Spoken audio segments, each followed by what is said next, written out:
HOA tried stealing my mountain land, shocked when I proved I own their houses. HOA tried stealing my mountain land, shocked when I proved I own their houses.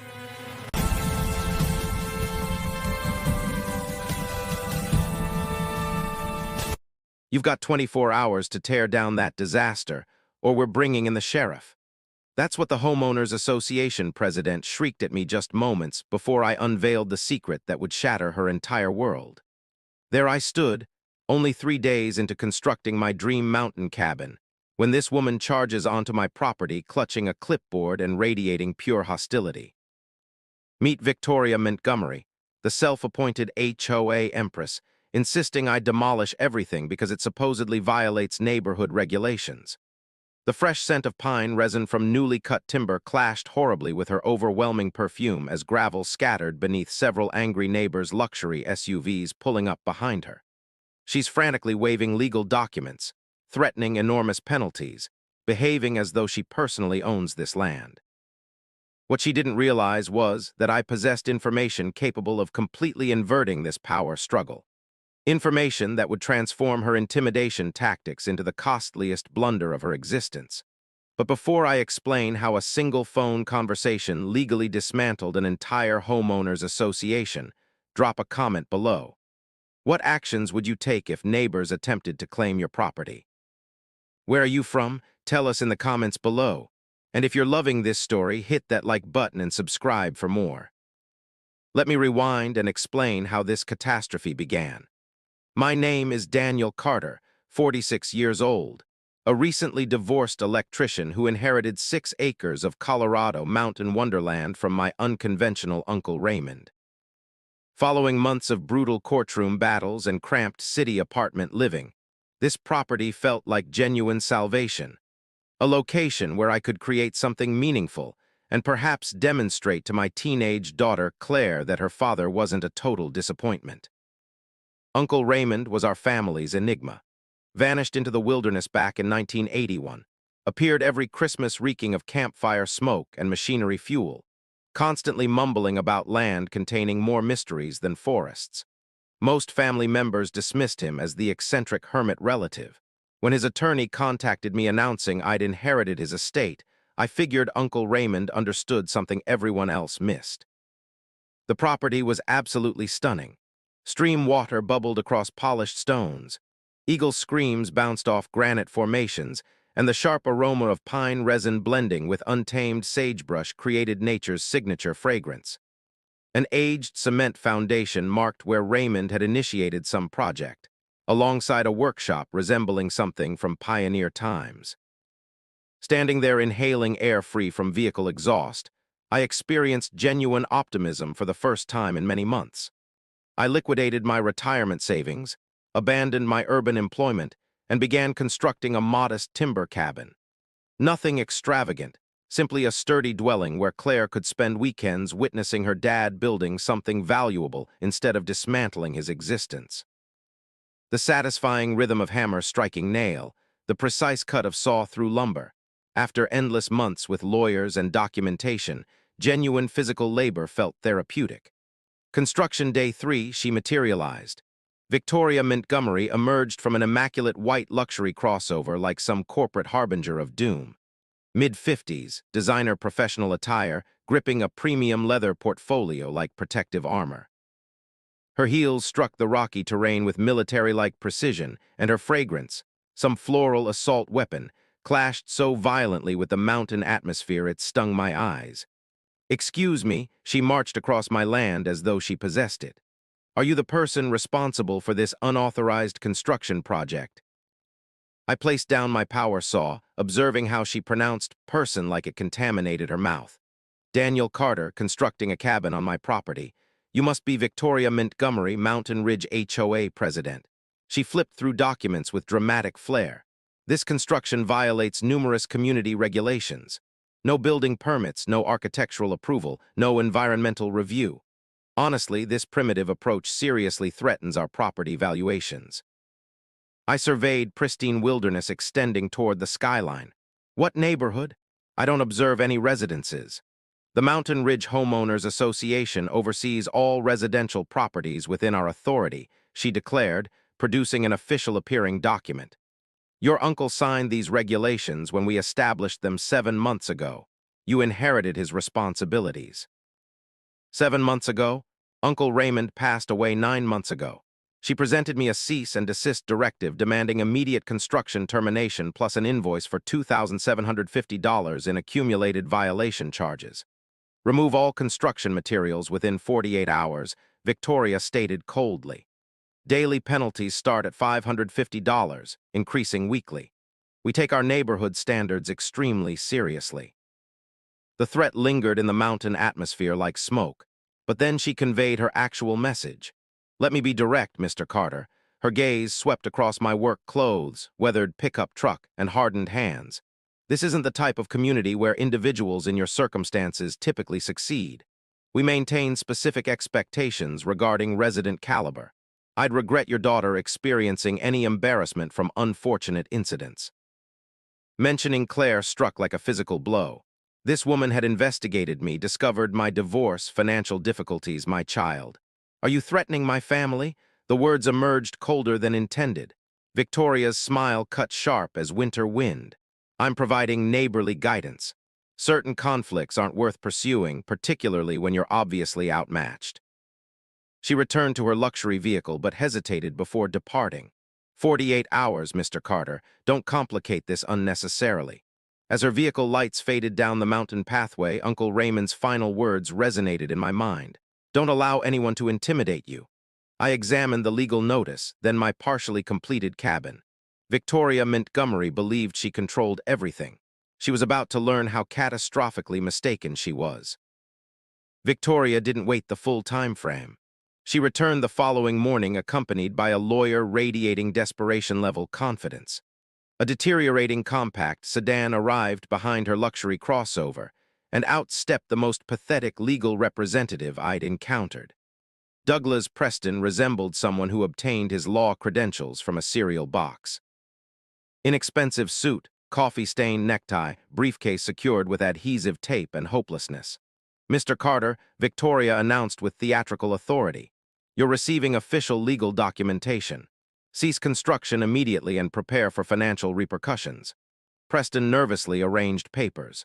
According to Mountain Ridge HOA regulations, you owe $16,500 in retroactive violation charges. Additionally, you never obtained proper HOA disclosure paperwork during property acquisition, invalidating your ownership assertions. $16,000 for constructing on my personal land. The scent of Preston's anxious perspiration mixing with Victoria's suffocating perfume generated this toxic atmosphere of legal intimidation. I'll examine these with my legal counsel, I responded calmly. Victoria's laughter cracked like breaking ice. You cannot afford legal representation, Mr. Carter. Spare yourself the humiliation. The moment they departed, I drove directly to the county administration building. Linda, the helpful clerk, assisted me excavating through property documentation. The dusty aroma of aged records and fluorescent lighting created this detective atmosphere as I discovered something infuriating. The Mountain Ridge HOA was established precisely 7 months earlier, 3 months following Uncle Raymond's death. I recalled my divorce lawyer mentioning that timing in legal contracts means everything, and this timing was impossible. The boundaries were configured like a perfect target surrounding my property, encompassing merely 13 houses. My 6 acres represented 62% of their complete land area. That's extremely suspicious, Linda whispered across the property maps. Appears someone drew those boundaries specifically to trap your uncle's estate. I retrieved additional records. Every HOA participant was either Victoria's relative or employed by her husband's development firm. This wasn't community management. It was systematic theft disguised with official paperwork. I'd consumed enough legal thrillers understanding that deceased individuals cannot sign fresh agreements, and you cannot be constrained by contracts created after already owning property. Time for my counterattack. I contacted Jennifer Park, a brilliant real estate lawyer. Her workspace smelled like fresh coffee and absolute resolve. This is legally impossible, Jennifer stated, distributing documents across her conference desk. You cannot retroactively bind a deceased person to fresh regulations formed following their death. I've witnessed HOA schemes previously, but this demonstrates unusual boldness. We're submitting counter lawsuits, Jennifer declared. Harassment, fraudulent assertions, deliberate infliction of emotional trauma, plus investigating how they incorporated your property in boundaries established after ownership transfer. But Victoria escalated rapidly. 3 days later, she organized an urgent community assembly without including me. Obviously, my neighbor Thomas attended and reported back over beverages on my deck. The evening atmosphere carried wood smoke from distant fireplaces blending with pine forest aromas, reminding me why I'd fallen for this location. "She's got everyone frightened," Thomas said, alleging you're some dangerous drifter with criminal history. Complete fabrications, but fear propagates faster than truth in tight communities. Then commenced the digital assault. Victoria created a Mountain Ridge Community Safety social media group, posting my photograph stolen from an old Union publication alongside warnings about transient criminals endangering our children and property valuations. The responses were viciously toxic. "Remove this predator immediately. My children aren't secure. Law enforcement must intervene now." But Victoria's arrogance became her mistake. In her urgency to demonstrate the HOA possessed funding for legal action against troublemakers, she published their financial statements publicly. Those figures revealed a shocking narrative. $893,000 collected in special assessments across 7 months for 13 houses. That exceeds $68,000 per household. For what purpose? No community facilities, no collective amenities, no infrastructure improvements. I'd learned during my divorce that legitimate expenditures always leave documentation trails. When lawyers cannot show precisely where your money went, it typically went into someone's pocket. Jennifer nearly choked on her coffee when I displayed the social media evidence. She just publicly confessed to enormous financial fraud. Victoria handed us a federal investigation on a silver platter. The following morning delivered Victoria's nuclear response. A county inspector's vehicle entered my driveway. The inspector, visibly uncomfortable, presented me a citation for numerous building violations that would completely halt construction. "Sorry, friend," he muttered, avoiding direct eye contact. "Instructions from well above my authority level. Someone's got significant influence at the county administration." The metallic flavor of corruption hung in the mountain atmosphere like smoke from a remote fire. As his vehicle vanished down the mountain pathway, I recognized Victoria had crossed a boundary she couldn't reverse. She'd escalated from civil harassment to government corruption, utilizing taxpayer-funded officials to resolve personal disputes. But she just provided me the nuclear response. Federal agencies don't merely investigate financial fraud. They investigate public officials accepting bribes to harass private citizens. Victoria believed she was playing strategic chess while I played basic checkers. She had zero idea I was about to overturn the entire game board. Victoria's following action arrived at 3 in the morning with breaking glass sounds and the harsh smell of machinery fuel burning my nostrils awake. I stumbled outside, discovering my construction location, resembling a combat zone. Someone had attacked my lumber stockpile with a baseball bat, scattering wooden planks like enormous scattered sticks. My power generator lay sideways, fuel absorbing into pine needles with that sharp chemical stench burning my eyes. Construction nails sparkled across my access pathway like deadly confetti, strategically positioned to destroy any tire crossing them. The message was perfectly clear. Victoria had finished playing legal games.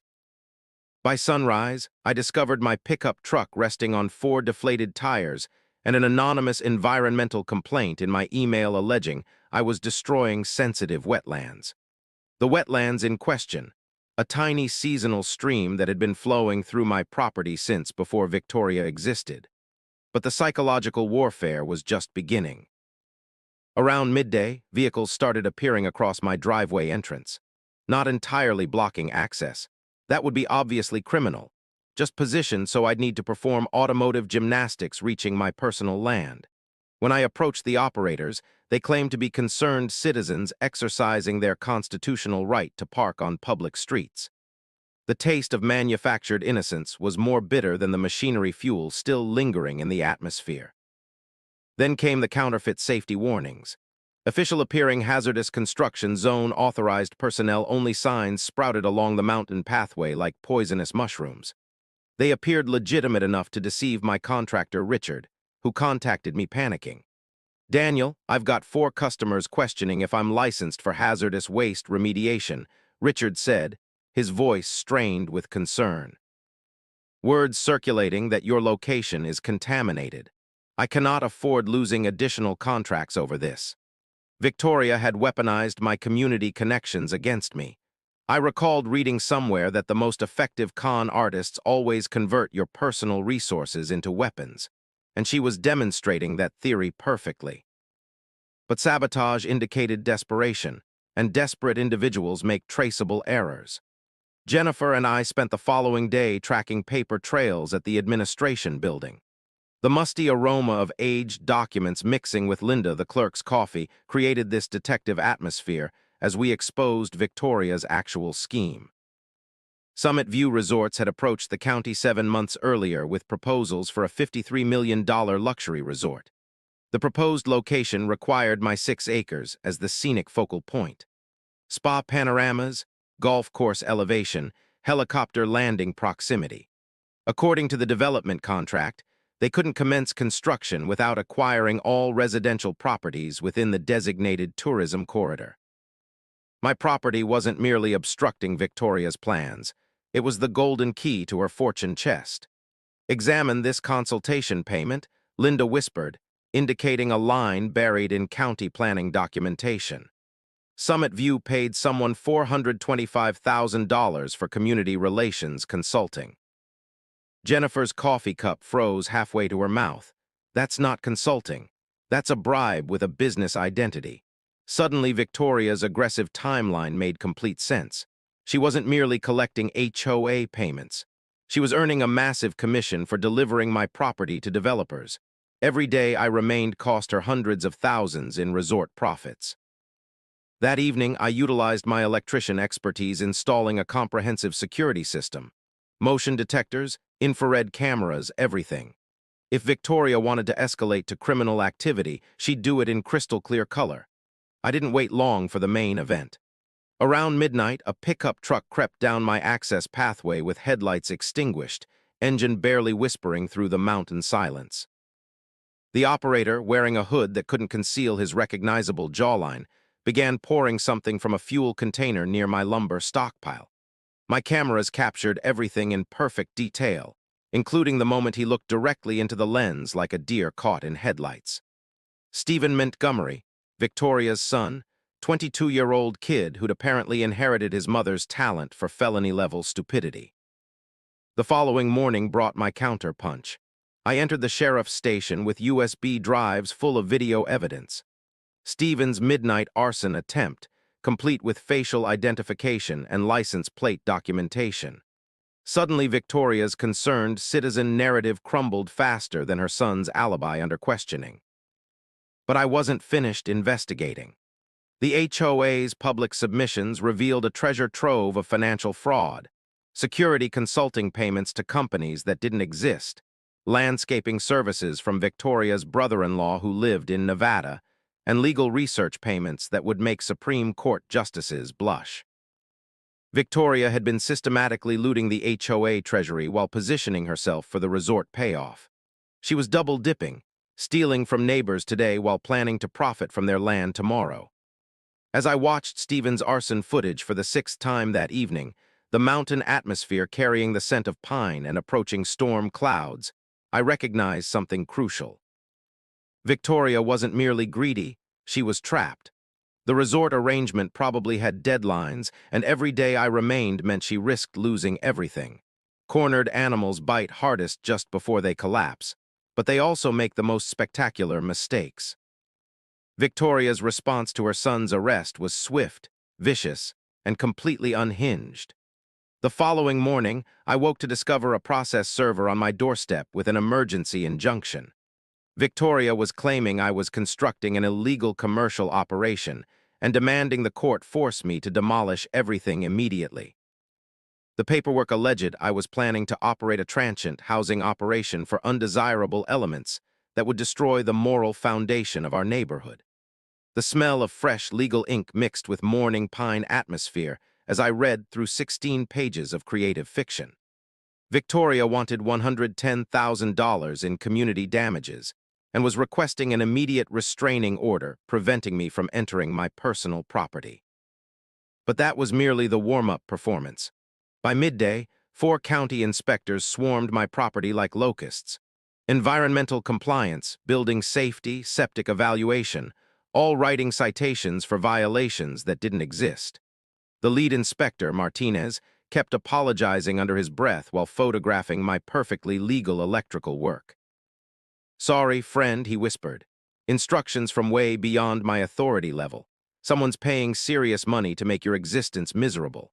The metallic taste of corruption hung heavier than the mountain fog rolling in. During my divorce, I'd learned that when legal intimidation fails, bureaucratic harassment becomes the preferred weapon. Endless inspections, impossible compliance demands, death by 1,000 paper cuts. But Victoria saved her cruelest blow for last. That afternoon, my ex-wife Rachel called, her voice trembling with fury. "Daniel, what the hell is happening? Claire's friends are showing her social media posts labeling you a sex offender. She's locked in her room crying, asking if her daddy is truly a monster." My blood went Arctic cold. What posts? Some community safety group with your photograph and warnings about registered predators targeting children. Complete lies. But Claire's classmates are treating her like she's contaminated. Rachel's voice fractured. She wants to know if she's safe visiting you anymore. The thought of my 16-year-old daughter reading those lies, having friends whisper and stare, made my vision blur with rage. Victoria had weaponized my personal child against me, crossing every boundary that mattered. "It's all fabricated, Rachel. I'm battling a corrupt HOA attempting to steal my property for developers." "Fix this," she snapped. "Some judges consider social media scandals harmful to minors. This could impact your custody rights." After she disconnected, I sat in Uncle Raymond's workshop, surrounded by the scent of aged wood and motor oil, feeling 41 years of family history pressing down on me. This wasn't about property anymore. Victoria was threatening my relationship with the only person who truly mattered, but her desperation had created my opportunity. That evening, my neighbor Thomas knocked with urgent information. "Daniel, Victoria's group posted another emergency alert claiming you threatened to burn down the community. They're using a photograph of you holding what appears like a weapon, actually your power saw, but photographed to appear menacing." The social media comments were a feeding frenzy. "Contact special forces, armed and dangerous, protect our children." But Thomas leaned closer with the real intelligence. 4 HOA households approached me privately. "Victoria is threatening their property assessments if they don't sign statements against you. They're terrified of her now, not you." More importantly, HOA Treasurer Sharon Williams had been asking uncomfortable questions about missing money. Victoria had been avoiding audit requests while demanding more special assessments from participants. "Sharon discovered invoices for companies that don't exist," Thomas whispered. "Payments for work never performed. She's demanding a complete financial review and Victoria's panicking." This gave me the counter-punch I needed. I contacted Jennifer immediately.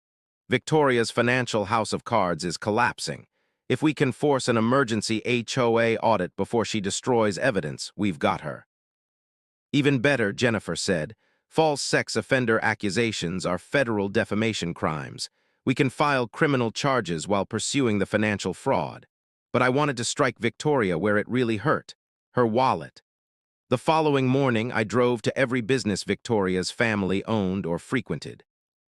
Armed with screenshots of her false posts about me being a dangerous predator, I had very calm, factual conversations with managers about their liability for supporting defamatory campaigns against local citizens. Small mountain communities survive on reputation.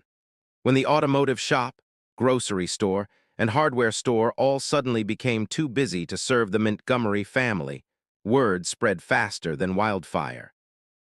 By afternoon, Victoria's personal mother called her demanding an explanation for why the family was being shunned by local businesses. That evening, As storm clouds gathered over the mountains and rain began pattering against my cabin windows, I felt the tide finally turning. Victoria had overplayed her hand, attacking too many fronts simultaneously while her financial crimes were being exposed. But I also knew desperate criminals don't surrender quietly. They detonate everything around them. The smell of approaching rain mixed with pine resin reminded me of Uncle Raymond's final words about the land having secrets. Tomorrow I would discover exactly what he meant, and Victoria Montgomery would learn that some secrets have the power to destroy entire kingdoms.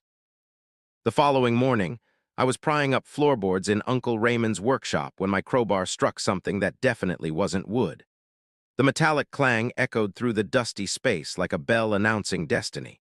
Beneath 41 years of accumulated sawdust and motor oil stains, I found a steel lock box the size of a briefcase, painted military green, and secured with a combination that had probably been set during the Reagan administration. The musty smell of aged documents struck me like a wave when I finally opened it using Uncle Raymond's birthday. The old romantic had used the day he purchased this land. Inside were manila folders thick as telephone directories, corporate seals that felt substantial as gold coins, and enough legal paperwork to overwhelm a courtroom. But it was the incorporation certificate on top that made my hands shake. Carter Holdings Corporation, incorporated April 20th, 1999. Sole proprietor Raymond J. Carter. My uncle hadn't just owned 6 acres of mountain paradise. He'd secretly formed a holding corporation 28 years ago and used it to quietly acquire something that would change everything. The next document explained how he'd pulled off the financial coup of the century. In 2011, the original developer who built the Mountain Ridge subdivision went bankrupt during the housing crash. While everyone else was running away from real estate, Uncle Raymond stepped in like a ghost and bought up all the defaulted mortgage debt for pennies on the dollar. Not the houses, the actual land underneath them. Every single property in what would become Victoria's HOA kingdom was built on land that Uncle Raymond owned through his holding corporation. The homeowners had been paying their mortgages faithfully for over a decade, thinking they owned their land. But legally, they were tenants. And the property management company that collected their monthly payments forwarded everything to Carter Holdings Corporation, which explained how a mountain hermit could afford his comfortable lifestyle. I was holding the deed to an entire neighborhood, 50 houses, 13 of which had formed Victoria's precious HOA, all of them sitting on land that belonged to me now. The taste of Uncle Raymond's pipe tobacco still lingered in the workshop atmosphere, mixed with the weight of documents that felt like they could crush mountains. I understood now why he'd kept this secret buried. Owning people's homes without them knowing is the kind of revelation that destroys families and fractures communities. But it also meant something else, something that made my pulse hammer against my temples. Victoria Montgomery, HOA president and queen of harassment, had been collecting payments and threatening penalties on land she didn't own. Her personal house, the command center for her campaign of intimidation, was sitting on property where she was 4 months behind on rent. I could legally evict her with 32 days' notice. The bank records in the lockbox showed everything. Monthly rent payments flowing into Carter Holdings accounts, property tax receipts, maintenance expenses for roads and utilities that the homeowners thought they were paying for through their HOA payments. Uncle Raymond had been the invisible landlord for an entire community, collecting rent through a management company while letting people believe they owned their land. The incorporation papers were genuine, stamped with official state seals and notarized by attorneys whose signatures could be verified. The property deeds matched perfectly with county records. The bank accounts were real, and the money trail was clear as mountain stream water. I sat in Uncle Raymond's workshop chair, surrounded by the scent of old leather and forgotten secrets, holding papers that gave me more power over Victoria Montgomery than she'd ever dreamed possible. I could evict every HOA participant who'd participated in harassing me. I could sell the entire development to Summit View Resorts and become a millionaire overnight. I could destroy lives the same way Victoria had tried to destroy mine. But Uncle Raymond's final words echoed in the dusty atmosphere. Don't let anyone intimidate you. He hadn't said push back harder. He'd said, "Don't let them intimidate you."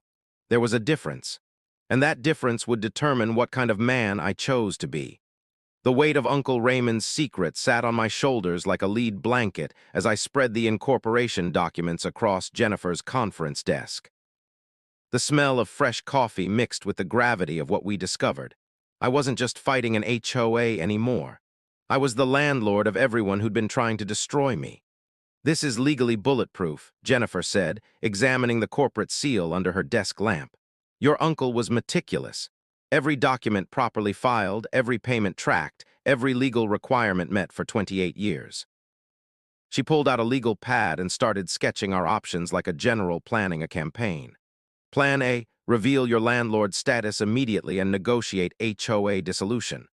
Clean, simple, gets Victoria off your back permanently. Plan B, selective enforcement. Terminate leases only for the harassment ringleaders. Victoria, her family, maybe 3 or 4 others. Let the innocent neighbors stay. Plan C, full nuclear option. Media exposure of the entire scheme, federal investigation of HOA financial crimes, complete community upheaval. I thought about Claire reading those horrible social media posts, about my neighbors who'd been manipulated by Victoria's lies, about Uncle Raymond choosing to keep this power secret for decades. What about Plan D? Use the leverage to build something better. Jennifer's eyebrows rose. Explain. Victoria's been stealing from these people while lying about property ownership. What if we expose the financial crimes but offer the community a way forward? Reduced rents, actual ownership opportunities, turn this toxic HOA into something that helps families instead of destroying them. While Jennifer researched legal precedents, I called my electrician buddy Thomas to help with the technical preparation. We drove to his shop where the familiar smell of copper wire and electrical components reminded me that I had skills beyond legal warfare. "You're really going to need this recorded," Thomas said, helping me test a professional-grade audio system. "When you drop this bombshell, you want every word documented for legal protection." Back in my truck, I reflected on something I'd learned during my apprenticeship years ago. The most powerful electrical systems aren't the ones that create the biggest sparks. They're the ones that deliver exactly the right amount of current to get the job done. Too little and nothing happens. Too much and you burn down the house. This situation required precisely calibrated power. That afternoon, I brought in Sharon Williams, the HOA treasurer who'd been asking uncomfortable questions about the finances. We met at a neutral location, the local diner, where the scent of apple pie and honest conversation felt like a sanctuary after weeks of legal warfare. "I've been suspicious about our books for months," Sharon confided over coffee that tasted like liquid courage. "Victoria's been dodging audit requests while collecting unprecedented payments. We've paid $893,000 in special assessments this year alone, but I can't find records of where that money went." I slid photocopies of Victoria's fraudulent invoices across the table. Companies that don't exist, services never performed, consulting payments that would make Congress blush. Sharon's hands shook as she reviewed the evidence. "She's been stealing from us while threatening our homes. But Daniel, even if we expose her, how do we protect families who have invested their life savings in these properties?" That's when I knew Plan D was the right choice. Over the next 3 days, Jennifer and I crafted a presentation that would serve multiple purposes. We'd expose Victoria's crimes while offering the community a path forward that honored both justice and compassion. The legal documents were prepared in triplicate, stored in multiple secure locations with copies sent to federal investigators who specialize in HOA fraud cases. I also reached out to Claire for the first time since Rachel's angry phone call. My daughter's voice was small and hurt when she answered, but I could hear hope creeping in as I explained the truth about Victoria's lies. "So you're not really in trouble, Dad? The stuff online about you being dangerous, it's all fake." "Completely fabricated, sweetheart, and soon everyone will know the truth. But Claire, I need you to understand something important. When people try to hurt you with lies, the best response isn't more lies. It's the truth delivered at exactly the right moment." The community meeting was scheduled for Saturday evening at the Mountain Ridge Community Center. Victoria had called it as an emergency session to address the dangerous individual threatening our neighborhood. She had zero idea she was about to provide the perfect stage for her personal downfall. As I sat in my completed cabin that evening, listening to the creek babble through the pine trees and watching stars appear in the clear mountain sky, I felt Uncle Raymond's presence in the night atmosphere. He'd kept this secret for decades, waiting for the right person and the right moment to use it wisely. That moment had arrived, and unlike Victoria's campaign of destruction, this revelation would build something better from the ashes of her greed. Tomorrow evening, truth would have its day in court. Victoria's desperation reached new heights when she tried to have me committed to a mental health facility. The paperwork arrived Wednesday morning via emergency court filing, a petition claiming I was displaying signs of severe psychological instability and making credible threats against community participants. Victoria had somehow convinced a judge that I was dangerous enough to require immediate psychiatric evaluation and possible involuntary commitment. The smell of fresh legal documents mixed with my morning coffee created a surreal breakfast atmosphere as I read through her latest work of fiction. According to Victoria's sworn statement, I had been obsessively surveilling neighbors, making threats about burning down houses, and exhibiting classic signs of paranoid delusion and violent ideation. She'd even included witness statements from 4 HOA participants claiming I'd approached them at night, ranting about conspiracies and threatening to make everyone pay for what they'd done to me. Complete fabrication, but terrifyingly official-looking. By midday, things escalated beyond legal documents. A convoy of pickup trucks appeared at the end of my access pathway. Victoria's citizen patrol, armed with hunting rifles and self-righteous fury. They weren't technically on my property, but their message was clear: step out of line and face frontier justice. The metallic taste of fear mixed with mountain atmosphere as I watched them through binoculars from my cabin deck. These weren't professional security guards. They were scared neighbors who'd been convinced I was a genuine threat to their families. Thomas called with worse news. Daniel, Victoria's brother-in-law, is the county sheriff. He's planning to serve that mental health warrant this afternoon with a full tactical response. Claims you're armed and dangerous, requiring maximum force protocols. My blood went cold. During my electrician days, I'd wired the homes of guys who'd been falsely reported over neighbor disputes. Too many of those stories ended with body bags and accidental shootings during dynamic entries. But Victoria's overreach was also creating unexpected allies.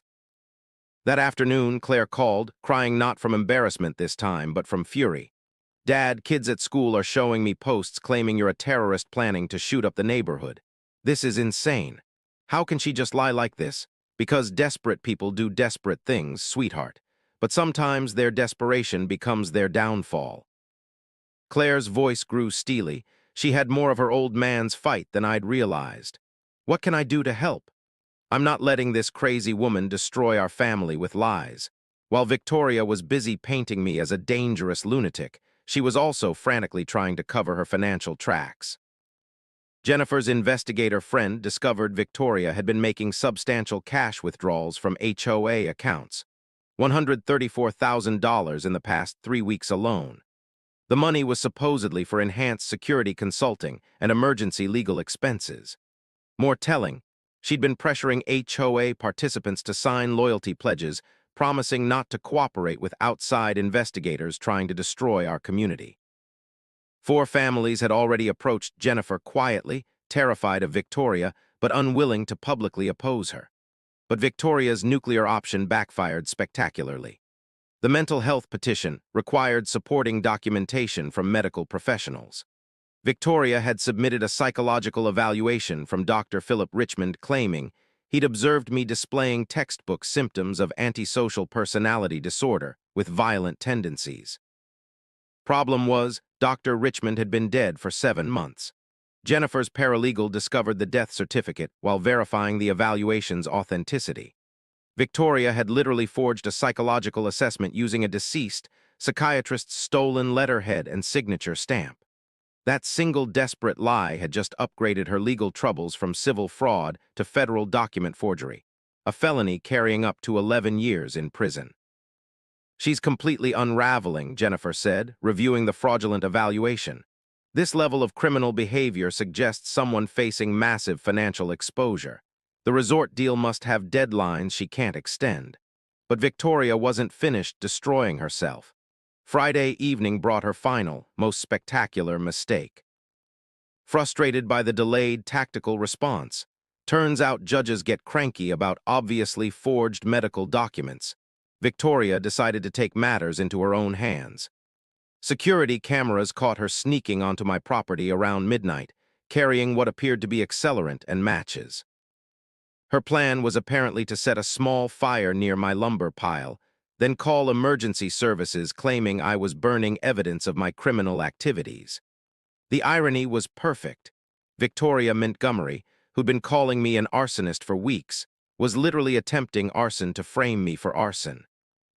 But my upgraded security system included motion-activated floodlights that turned midnight into noon the second she crossed my property line. Victoria found herself standing in my driveway holding a fuel container and road flares, illuminated like an actress on Broadway with 4 different camera angles recording her every move. Her scream of surprise and rage echoed across the mountain valley, loud enough to wake bears in neighboring counties. As I watched her scramble back to her luxury crossover, I realized Victoria had just handed me the ultimate trump card, video evidence of her attempting to commit the exact crime she'd been accusing me of planning. Tomorrow's community meeting was going to be even more interesting than I'd anticipated. Victoria's final desperate gambit came with sirens, flashing lights, and the kind of media circus that destroys lives permanently. Saturday morning, I woke to the sound of helicopter rotors and the acrid smell of exhaust fumes from a dozen emergency vehicles parked across my access pathway. Through my cabin windows, I could see news vans, sheriff's deputies, and what looked like half the county's emergency response team setting up a perimeter around my property.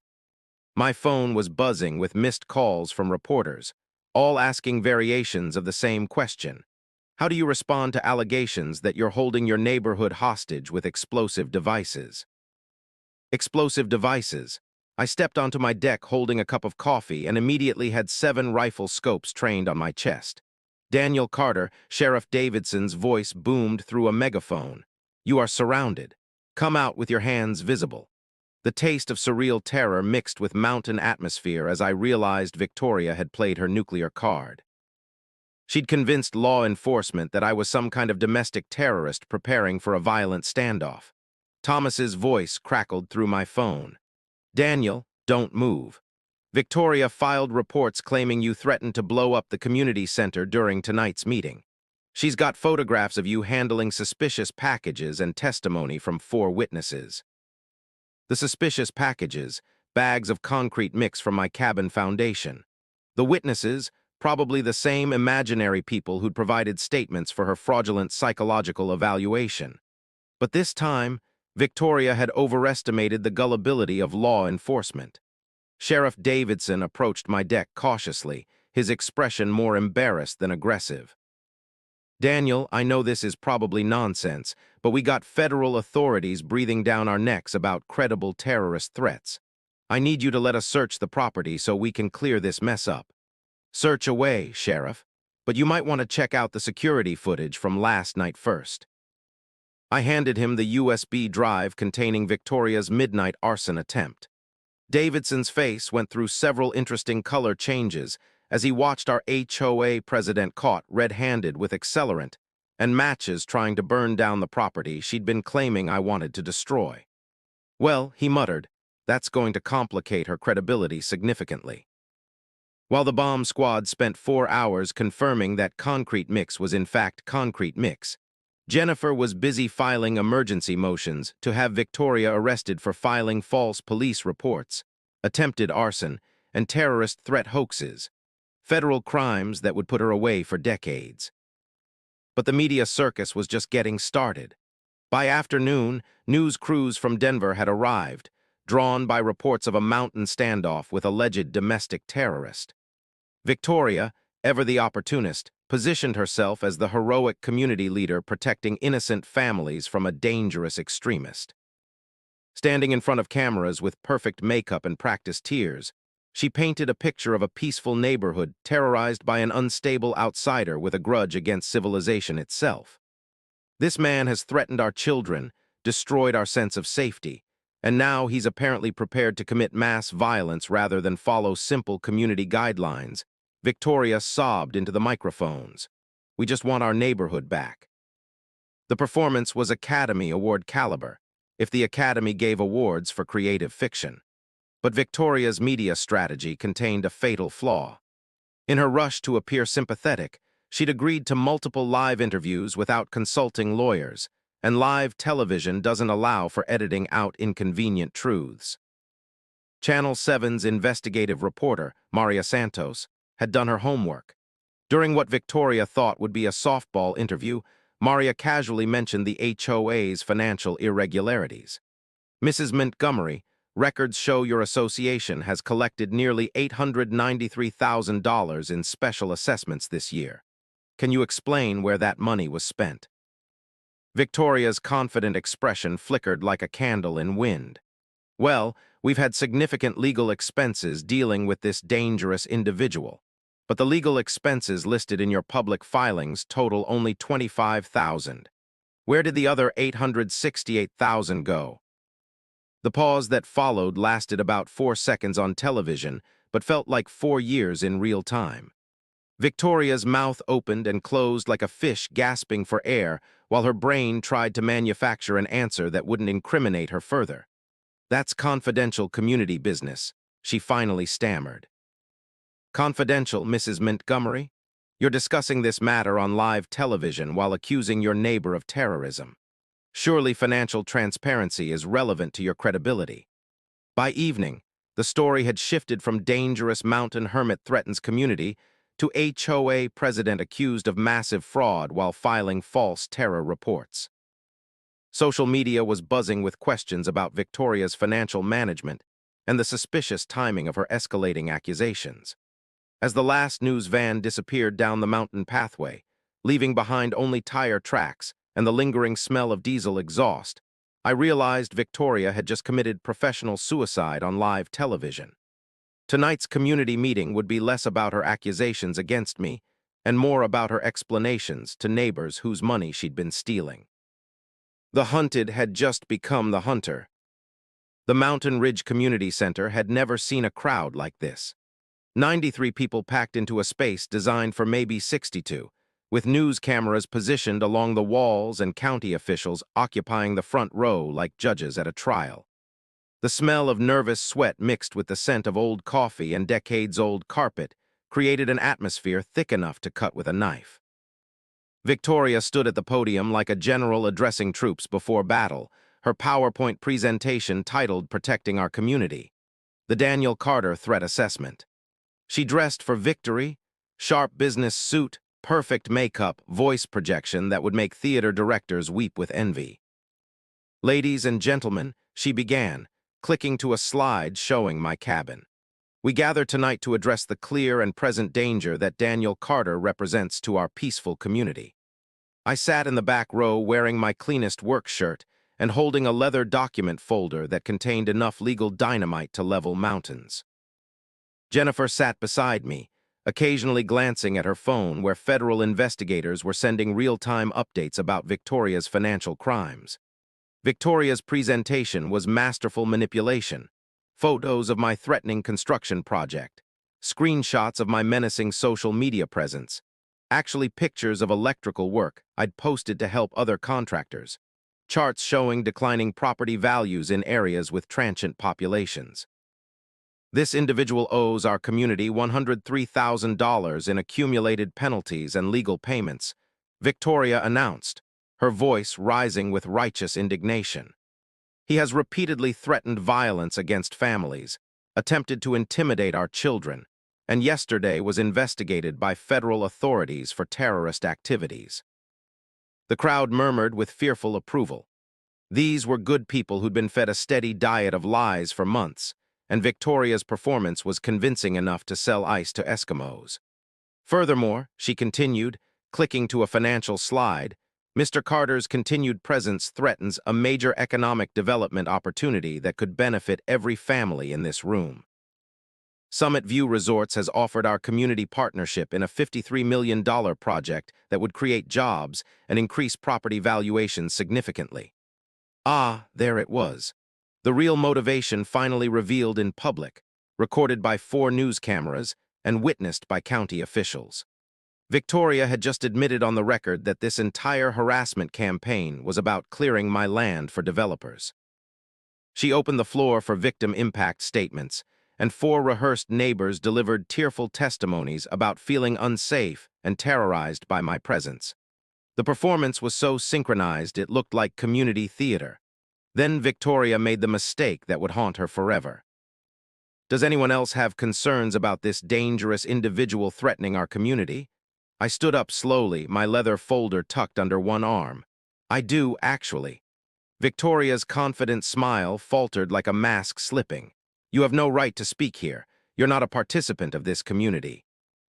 Actually, Victoria, I said, walking calmly toward the front. I think you'll find I have every right to speak. In fact, I have more rights in this room than anyone else. The crowd's murmur shifted from supportive to confused. Victoria's face was turning the color of old snow as I approached the podium. My name is Daniel Carter, I announced to the room, and I'm the sole owner of Carter Holdings Corporation. I opened my folder and removed Uncle Raymond's incorporation documents, holding them high enough for the cameras to capture. Which means I'm the legal landlord of every single house in this subdivision. The silence that followed was so complete you could hear individual heartbeats. Then the room exploded into chaos.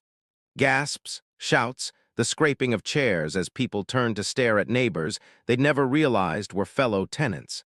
Victoria grabbed for my documents like a drowning woman reaching for a life preserver. That's impossible. This is our neighborhood. We own these homes.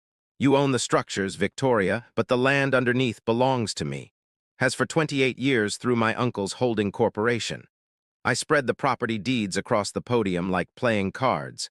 Every monthly payment you thought was going to your mortgage company was actually rent forwarded to Carter Holdings. Every HOA payment you've been collecting, you've been stealing money from people for managing land you don't own. Sheriff Davidson stepped forward, his expression grim with understanding. Mrs. Montgomery, you've been collecting association payments on property that belongs to Mr. Carter. Victoria's mask finally cracked completely. You can't do this. I've spent years building this community. You're just some drifter who doesn't belong here. Actually, I said, pulling out the rent payment records. You're 4 months behind on your personal rent, which means I have legal grounds to evict you with 32 days' notice. The room erupted again. Victoria lunged for the documents, screaming about property rights and community standards until Sheriff Davidson was forced to restrain her. But I'm not here for revenge, I announced over the chaos. I'm here to offer partnership.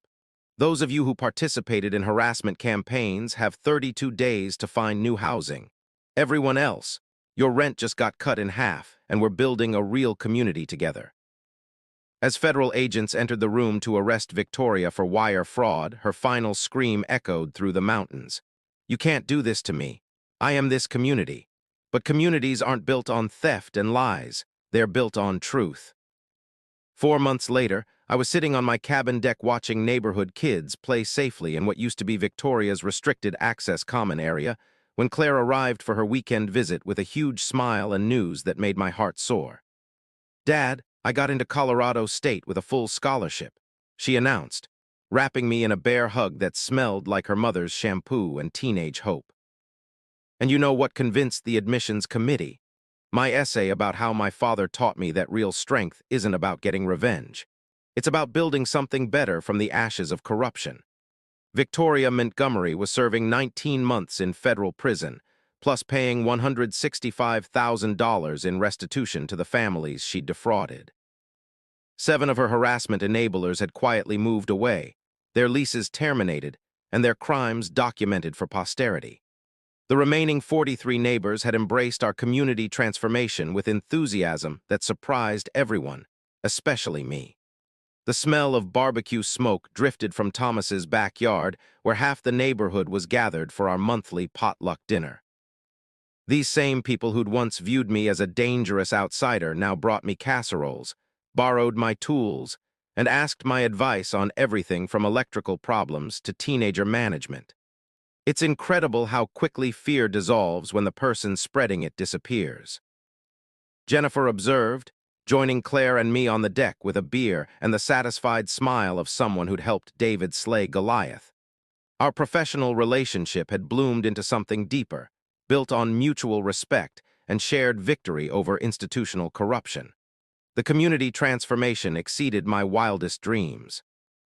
With rent reduced to half their previous mortgage payments, families suddenly had money for home improvements, their children's education, and actual emergency savings. Mrs. Henderson had started a thriving community garden where Victoria's Aesthetic Compliance Committee used to issue citations for unapproved flower colors. The kids who'd once been taught to fear me now knocked on my door asking for help with science projects, drawn by stories of the electrician who'd outsmarted the adults with nothing but patience and legal documents. But the most meaningful change was the Raymond Carter Community Justice Fund, established with money recovered from Victoria's fraudulent schemes. The fund now provided free legal aid for families fighting corrupt homeowner associations across 4 states, and had already helped expose similar financial crimes in 19 communities. We got another call yesterday, Jennifer reported, checking her phone. Family in Oregon facing the exact same playbook. City council trying to condemn their family farm for a warehouse facility using the same bogus community benefit arguments Victoria used for her resort deal. Claire looked up from her scholarship letter, eyes blazing with inherited determination. Are we going to help them, Dad? We're going to try, sweetheart. Uncle Raymond taught me that real power builds communities instead of tearing them down. The financial resolution had been surprisingly healing. Rather than maximizing profits, I'd offered long-time residents the opportunity to purchase their land at cost with zero-interest financing through the Justice Fund. Most chose to stay and become genuine homeowners for the first time in decades. The development rights Victoria had promised to Summit View Resorts. I donated them to the Colorado Conservation Trust, ensuring the surrounding wilderness would remain wild for Claire's children and their grandchildren to explore. Property values had actually increased, despite, or perhaps, because of the cooperation that replaced Victoria's authoritarian control. Turns out people pay premium prices to live where neighbors help instead of harass each other. As purple twilight settled over the mountain peaks, I reflected on Uncle Raymond's profound wisdom. He'd kept the secret of land ownership for decades, waiting for the right person and moment to use that power constructively. Some secrets are too dangerous for weak hands, but become instruments of justice in strong ones. Claire was reading college brochures by deck light when Jennifer handed me a thick envelope postmarked from Portland. That Oregon family I mentioned. They've heard about our victory and want to know if the guy who destroyed an entire corrupt HOA can help them save their century-old farm from corporate greed. I opened the envelope, breathing in the scent of hope and new challenges. Another David versus Goliath story. Another chance to prove that ordinary people with extraordinary determination can still triumph against corrupt systems. Ready for your old man to take on City Hall next, Emma. Her grin was pure mischief mixed with fierce pride. Let's do it, Dad. But this time, I want to help with the legal research. As we planned our next battle for justice, children's laughter echoed across the valley where Victoria's angry threats used to ring. Sometimes the sweetest victory is building something so beautiful it erases the memory of ugliness.